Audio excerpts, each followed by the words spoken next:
여러분의 기도와 또 하나님의 은혜로 휴가 잘 다녀왔습니다. 얼굴에 휴가 잘 다녀왔다고 표시가 나지 않습니까? 몸도 마음도 쉼을 얻고 하나님이 주시는 위로와 격려를 많이 받고 돌아왔습니다. 참 감사한 시간이었고요. 이제 다시 더 힘껏 하나님 나라를 위해, 주님의 뜻을 위해 달려가겠다 다짐하게 되었습니다. 휴가를 떠나기 전에 제 사무실 책상을 정리했습니다. 시인 이혜인 수녀님의 시를 보면 시중에 이런 시구가 있습니다. 장미꽃이 자기에게 말을 걸어온답니다. 맑아져라, 밝아져라, 그렇게 말을 걸어온다고 하더군요. 그런데 저의 책상도 저에게 말을 걸어오더라고요. 좀 치워라, 정리해라, 버려라, 이런 말을 걸어오더군요. 책상 위에는 설교 준비하면서 묵상해 놓았던 메모지들이 널려 있었고, 또 다른 교회와 단체에서 보내온 문서들이 잔뜩 쌓여 있었습니다. 평소에는 잘 보이지 않던 것들인데 휴가를 떠나려 하니 정리하고 가야 되겠다, 그런 마음이 들어서 이것저것 버리고 치우게 되었습니다. 그런데 여러분, 버릴 때도 아무렇게나 버리면 안 되는 것 잘 아시죠? 버리고 나면 꼭 그게 필요할 때가 있더라고요. 그래서 정리 컨설턴트 전문가들이 그런 말을 합니다. 버리는데도 기술이 필요하다, 이렇게 말이죠. 일본의 정리 컨설턴트인 곤도 마리에는 이 정리의 기준을 어디에 두느냐? 설렘에 둔다 그럽니다. 물건을 남길 것인지 버릴 것인지 결정할 때 그 물건을 손에 딱 들고는 마음이 설레는지 마음이 설레지 않는지 잠시 생각해 본다는 거죠. 그래서 마음이 설레면 그 물건을 남겨두고 설레지 않으면 과감히 버리라, 그렇게 권합니다. 저도 몇 해 전에 인도네시아에서 한국으로 이사 올 때에 비슷한 경험을 했습니다.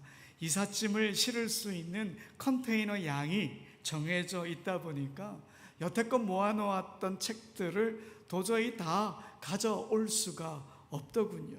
결국 200권 가까이 책을 놓고 와야 했습니다. 책을 버린다고 하는 게 저게 쉽지 않은 일이었거든요. 마음이 불편하고 괜히 아깝고 다시는 구하지 못할 것 같은, 손이 잘 떨어지지 않는 거예요. 하지만 어쩔 수 없죠. 버려야 짐이 가벼워지니까요.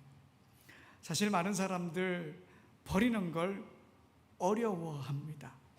아까워서, 언젠가 필요할 것 같아서, 추억이 담겨 있어서 이런저런 이유로 망설이곤 하지요. 하지만 버려야 깨끗해지고 버려야 새로운 것으로 채워지게 됩니다. 무엇보다 우리 마음속에 자리 잡은 욕심과 헛된 욕망들을 버려야 우리 인생의 경주를 가볍게 달려갈 수 있게 되는 거지요. 오늘 본문은 이스라엘 백성들이 사무엘에게 왕을 요구하는 장면입니다. 이전까지는 사사들이 나라를 다스렸는데 이제 왕을 세워주십시오, 왕이 이 나라를 다스리게 해주십시오, 이렇게 말합니다. 그런데 이 이야기를 들은 우리 하나님, 이스라엘에게 버림받았다 그러면서 대노하십니다. 이스라엘은 왕을 달라고만 했지 하나님을 버린다라고 하는 생각은 갖고 있지 않았는데 우리 하나님은 하나님을 버리는 것이다, 이렇게 받아들인 거지요. 하나님께서 그렇게 받아들이신 데는 이유가 있습니다. 이스라엘 백성들이 출애굽해서 시내산에서 도착했을 때 하나님께서는 그들과 언약을 맺었습니다. 하나님은 이스라엘의 왕이 되시고 이스라엘은 하나님의 백성이 되겠다 약속한 그 언약 때문입니다. 그런데 400년의 세월이 흐르면서 백성들은 반복되는 영적 망각과 주변 문화에 동화되어서 하나님에 대한 설렘을 잃어버린 거예요. 하나님의 은혜도 잊어버렸고 하나님의 신실하심의 마음을 두지 못한 채 결국 인간 왕을 요구하고 말았습니다. 시내산 언약의 정신을 저버렸고 언약의 본질을 외면해버린 거죠. 그래서 하나님은 이스라엘이 자신을 버렸다 이렇게 말씀하신 겁니다. 여러분, 과연 이스라엘이 하나님을 버린다라고 하는 게 말이 되겠습니까? 하나님께서 어떻게 이스라엘을 거기까지 오게 하셨는데 어떻게 하나님을 버릴 수 있겠습니까? 그들이 버려야 할 것은 하나님이 아니라 그들의 잘못된 생각인 거예요. 소유에 대한 잘못된 생각, 하나님에 대한 잘못된 왜곡된 생각, 이런 것을 버려야 했는데 이런 걸 버리지 못하고 하나님을 버리고 말았다 하는 겁니다. 그렇다면 여러분, 왜 그들은 이렇게까지 왕을 원했을까? 여러분, 5절의 말씀을 함께 읽어봅시다. 오늘 본문 5절입니다. 시작. 그에게 이르되 보소서 당신은 늙고 당신의 아들들은 당신의 행위를 따르지 아니하니 모든 나라와 같이 우리에게 왕을 세워 우리를 다스리게 하소서 한지라. 자, 다른 나라엔 다 왕이 있다고 하는 거예요. 우리 이스라엘에만 왕이 없습니다. 우리도 왕을 주십시오. 당시 주변 국가였던 애굽이라든지 아수르라든지 블레셋 같은 강대국들에게는 다 왕이 있었습니다. 그들은 농업과 무역으로 부를 쌓았고요, 발달된 사회 체계를 갖추고 있었습니다. 이렇게 국가가 딱 자리를 잡을 수 있었던 것은 왕이 있었기 때문이다, 이스라엘이 그렇게 생각을 한 거지요. 그런 나라들에 비하면 이스라엘은 출애굽 이후에 광야에서 떠돌이 생활을 했고 가나안에 들어와서는 원주민들과 계속 전쟁을 치르느라 나라가 발전할 그런 여유가 없었던 겁니다. 그래서 우리가 늘 전쟁에서 시달리고 약소국으로 남아있는 것, 왕이 없기 때문이야, 우리에게도 왕을 달라, 이렇게 말한 거죠.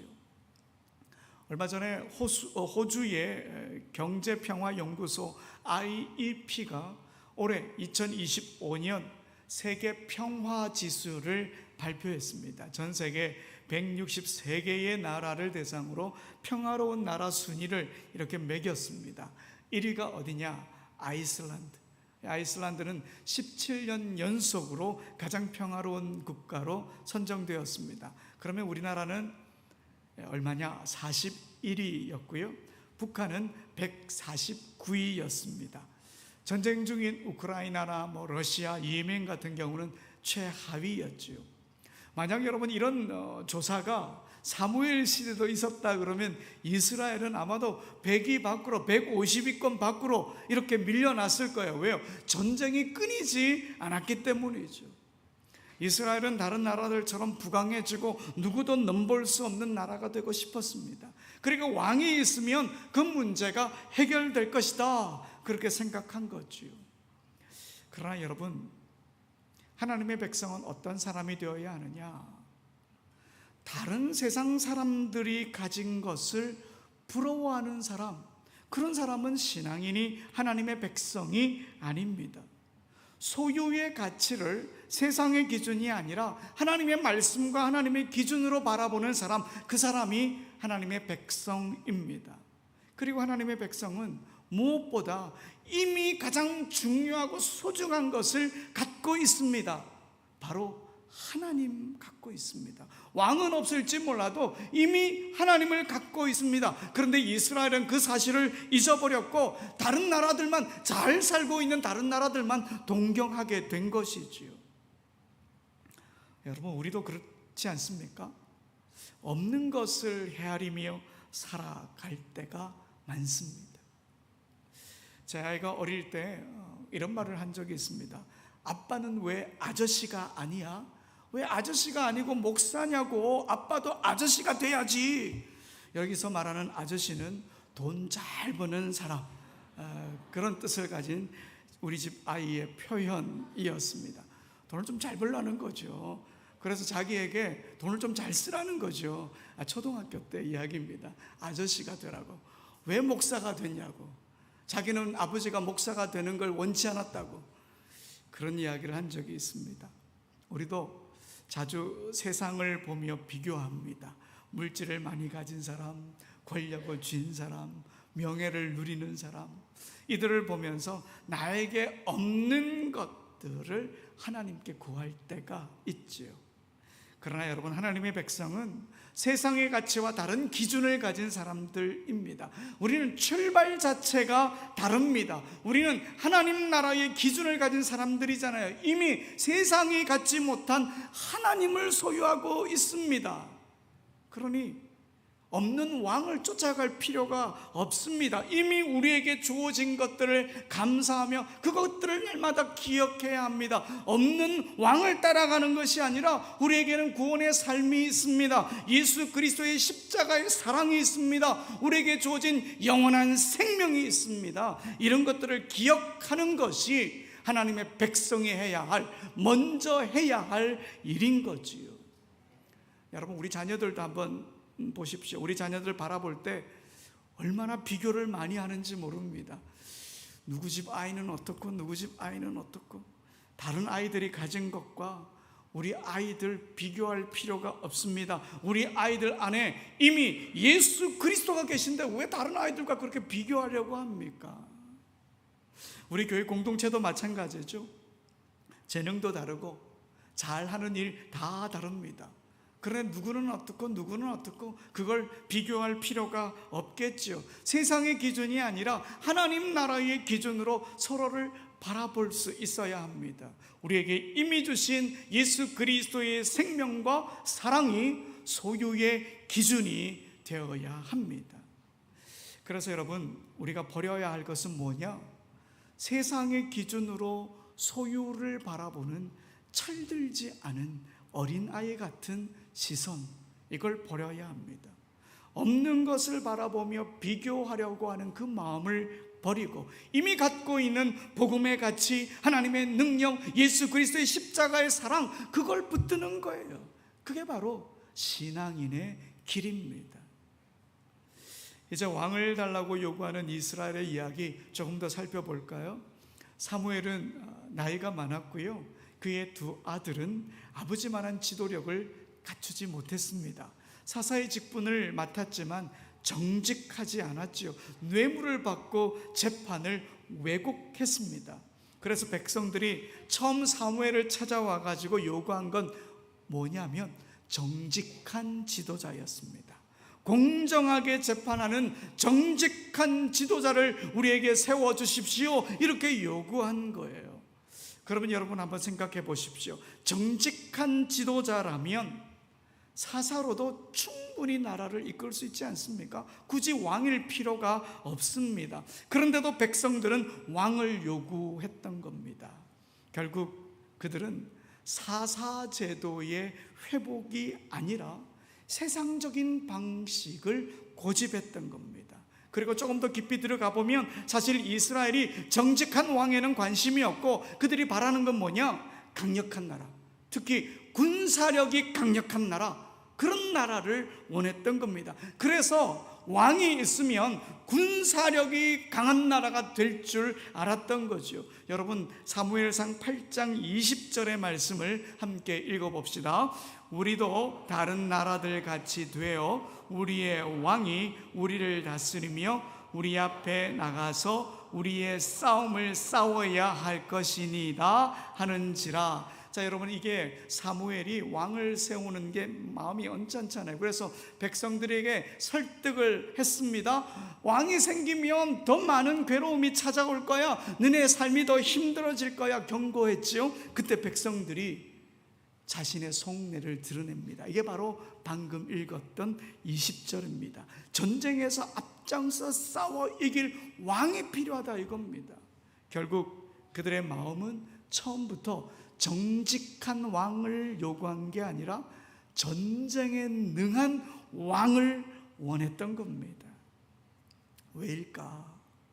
눈에 보이는 하나님 대신에 눈에 보이는 왕이 딱 필요했기 때문입니다. 시내산에서 하나님께서 이스라엘의 왕이 되셨고 백성들은 하나님의 백성이 되겠다 약속했지만 하나님 눈에 보이지 않는 거예요. 그래서 눈에 보이는 인간 왕이 있으면 모든 게 일사불란하게 잘 움직일 것 같아요. 마치 모세가 하나님을 만나기 위해 시내산에 올라가자마자 백성들이 아론에게 찾아왔죠. 뭐라고 말합니까? 눈에 보이는 하나님을 만들어내라, 그렇게 요구한 것과 같은 맥락입니다. 눈에 보이는 왕이 있으면 쉽게 따를 수 있고, 보이지 않는 하나님이 왕으로 계실 때에 자기들이 어떻게 따라야 할지 모르는데, 보이는 왕이 딱 있으면 얼마나 군사력에 도움이 되겠느냐, 이렇게 생각을 한 거죠. 그러면 전쟁에서도 이길 수 있다 생각을 한 겁니다. 그러나 여러분 생각해 보십시오. 인간 왕이 없었을 때, 보이지 않는 하나님만 계셨을 때 이스라엘이 수많은 전투에서 패했을까요? 승리했을까요? 승리했다니까요. 광야에서 이스라엘이 경험한 첫 번째 전쟁, 아말렉과의 전쟁을 보십시오. 모세가 손을 들면 이기고 손이 내려가면 지게 되니까 아론과 훌이 모세의 발을 하나씩 떠받들자 이스라엘이 결국 승리했습니다. 인간 왕이 거기에 있었습니까? 없었습니까? 없었다니까요. 가나안에 들어와서 거대한 여리고성을 만났을 때도 그렇습니다. 하루에 한 바퀴씩, 마지막 날에는 7바퀴를 돌고 나팔을 불며 함성을 지르자 성이 무너졌습니다. 눈에 보이는 왕이 있어서 세운 전략이 아닙니다. 인간 왕이 없음에도 불구하고 하나님의 능력으로 이겼습니다. 사사 기드온을 보십시오. 그는 300명으로 미디안에 12만 대군을 무찔렀습니다. 인간 왕의 지략에서 나온 승리가 아니었습니다. 나팔과 항아리, 횃불뿐이었지만 하나님이 그들과 함께 하셨기 때문에, 인간 왕이 함께해서 이긴 게 아니라 하나님이 함께 하셨기 때문에 그 전투에서 이긴 거예요. 또 사무엘 시대에, 사무엘이 사사가 되었을 때에 미스바에 이스라엘 사람들이 다 모여서 회개하며 주님께 기도하고 있었습니다. 금식하며 회개하고 기도할 때 그때 블레셋 사람들이 쳐들어왔죠. 사무엘은 하나님 앞에 전심으로 부르짖었습니다. 그러자 큰 우레가 일어나서 블레셋 군대를 혼란케 했고 이스라엘은 승리했습니다. 그때도 인간 왕은 없었습니다. 여러분, 이렇게 인간 왕은 없었지만 이스라엘에겐 전쟁에 능하신 하나님이 계셨습니다. 아말렉과의 전투에서도, 여리고성 싸움에서도, 미디안과의 전쟁에서도, 블레셋과의 전투에서도 하나님께서 싸우셨습니다. 이스라엘이 승리한 것은 인간 왕이 있었기 때문이 아니라 하나님이 그들의 왕이셨기 때문입니다. 그러나 이스라엘은 이 사실을 잊었습니다. 하나님이 주신 승리의 역사를 잊어버리고 눈에 보이는 왕을 원했던 거죠. 인간 왕이 있어야 나라가 강해지고 자기들이 안전해질 것이고 더 부강해질 것이다 생각한 거죠. 눈에 보이는 결과를 당장 얻고 싶은 거예요. 여러분, 우리가 버려야 할 것 바로 이겁니다. 눈에 보이는 하나님을 요구하는 마음 버려야 합니다. 당장 눈에 보이는 결과만을 원하는 그런 신앙들, 이런 것들을 버려야 합니다. 믿음은 눈에 보이지 않아도 여전히 함께 하시는 하나님을 신뢰하는 것, 이게 바로 믿음입니다. 예수님의 제자 빌립이 예수님을 찾아와 말합니다. 주님, 우리에게 아버지를 보여주십시오. 그때 예수님께서 이렇게 대답하십니다. 오늘 세 번역으로 제가 한번 읽어드리겠습니다. 요한복음 14장 9절에서 11절에 보면 예수께서 대답하셨다. 빌립아, 내가 이렇게 오랫동안 너희와 함께 지냈는데도 너는 나를 알지 못하느냐? 나를 본 사람은 아버지를 보아. 그런데 네가 어찌하여 우리에게 아버지를 보여주십시오가 말하느냐? 내가 아버지 안에 있고 아버지께서 내 안에 계시다는 것을 내가 믿지 않느냐? 내가 너희에게 하는 말은 내 마음대로 하는 것이 아니라 아버지께서 내 안에 계시면서 자기의 일을 하신다. 내가 아버지 안에 있고 아버지께서 내 안에 계시다는 것을 믿어라. 믿지 못하겠거든 내가 하는 그 일들을 보아서라도 믿어라. 자, 빌립은 눈에 보이는 하나님을 보여달라고 했는데 우리 예수님은 뭐라고 그러냐? 믿음을 요구하시는 거예요. 믿음을. 하나님이 지으신 세상과 그 안에서 일어나고 있는 일들을 믿음의 눈으로 바라볼 때 하나님을 볼 수 있다, 이 말이잖아요. 여러분, 우리가 익히 잘 알고 있는 히브리서 11장 믿음의 장에서 믿음을 어떻게 정의합니까? 믿음은 뭐라고요? 바라는 것들의 실상이요 보이지 않는 것들의 증거다, 이렇게 말씀하시는 거예요. 여러분, 믿음은 보이는 것이 아니라 눈에 보이는 그 현상 너머를 바라보는 것, 이게 믿음입니다. 그래서 우리는 눈에 보이지 않는 하나님을 믿음으로 고백하는 것이고, 눈에 보이는 결과물만 좇는 그런 신앙을 버리는 것이지요. 눈에 보이는 왕을 원했던 이스라엘과 달리 우리 예수님을 보십시오. 보이지 않는 하나님께 순종하셨습니다. 우리를 위해 십자가를 지셨습니다. 그 예수님이 우리의 삶의 지표가 되어야 하는 거예요. 사랑하는 여러분, 소유의 가치를 세상의 가치와 비교하는 것 버려야 합니다. 소유의 가치를 눈으로 보이는 것에 국한하는 것 버려야 합니다. 눈에 보이지 않지만 여전히 우리와 함께 하시는 하나님을 우리 믿음으로 고백합시다. 그리고 어떤 결과물이 당장 눈에 보이지 않는다고 절대 실망하지 맙시다. 믿음으로 역사하시는 주님을 더 바라보며 살아갑시다. 우리가 일상에서 늘 지니고 다니는 휴대폰 보십시오. 카카오톡 보면 가끔 용량이 부족하다고 메시지가 뜨지 않습니까? 그럼 여러분 어떻게 하십니까? 사진을 지워요. 또 영상도 지워요. 그래야 카카오톡에 팍팍팍 돌아가지요. 이처럼 하나님께로 가는 걸 가로막는 게 있다면 과감히 버려야 되는 거예요. 카카오톡뿐만 아니라 여러분의 핸드폰에 보면 하나님께로 가는 길을 막는 앱이 많을지 몰라요. 예. 또 시간을 어떻게 쓰는지도 점검해야 합니다. 시간을 많이 쓰지만 하나님을 알아가는 데 도움이 되지 않는 일들이 있다면 우리 다시 조정해야 합니다. 우리의 마음을 정돈하고 버릴 것은 버리고 하나님께 집중해야 합니다. 여러분, 이번 한 주 우리의 마음을 무겁게 하는 것, 하나님께 나아가는 걸 가로막는 것, 그거 과감히 버립시다. 버릴 것은 버리고 주님이 기뻐하시는 삶을 살아가길 소망합니다. 그러면 주님께서 우리 모두의 발걸음을 가볍게 하실 줄 믿습니다. 그리고 믿음의 눈을 열어주실 것이고, 어디서든 하나님과 동행한다, 그 은혜가 넘치는 나날을 살아가게 될 것입니다. 이런 삶을 살아서 이번 한 주간도 주님 안에서 기쁨을 회복하는 우리 모두가 되길 간절히 소원합니다. 우리 시간 일어나서 찬양 고백하며 나갑니다. 내가 주인 삼은 것 모든 것 내려놓고 주님만 사랑합니다.